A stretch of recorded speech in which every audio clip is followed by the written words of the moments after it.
One of the biggest reasons people form negative opinions about India is the way it's portrayed in global media. If you don't live in India and you've never visited, chances are most of what you know about the country comes from movies, news, and social media.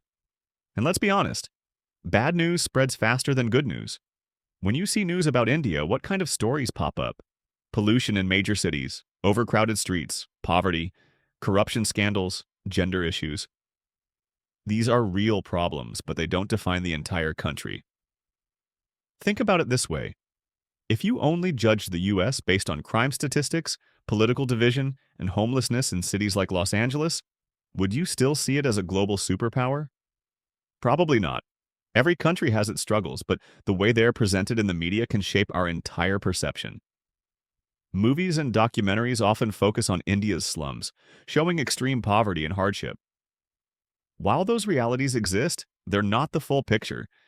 India is also home to billionaires, booming tech hubs, and some of the most luxurious places in the world. But those stories don't get as many clicks. One of the most common reasons people criticize India is overpopulation.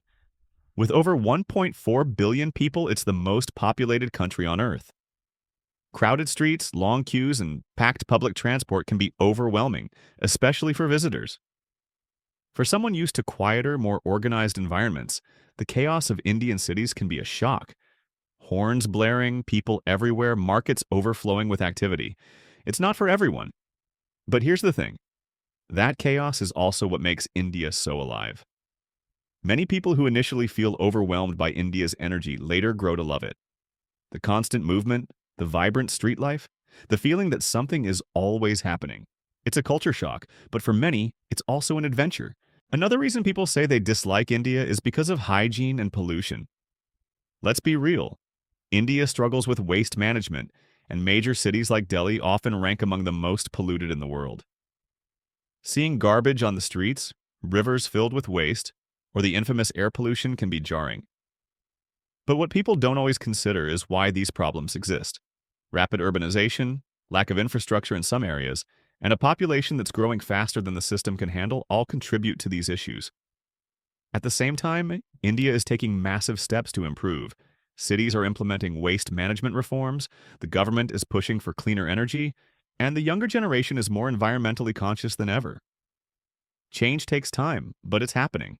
If you search India travel scams on YouTube, you'll find countless videos of tourists getting tricked into paying more for taxis, fake tour guides, or overpriced souvenirs.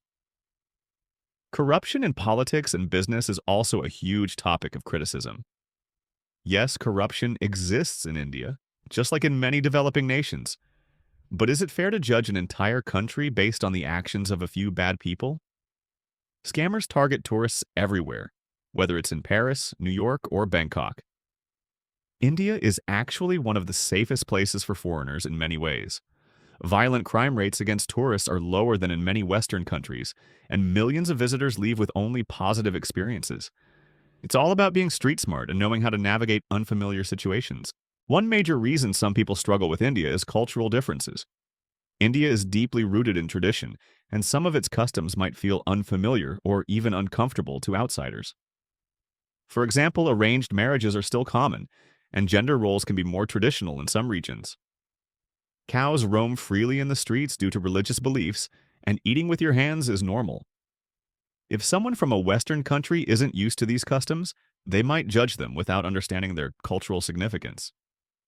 But the beauty of travel and learning about other cultures is embracing those differences instead of rejecting them.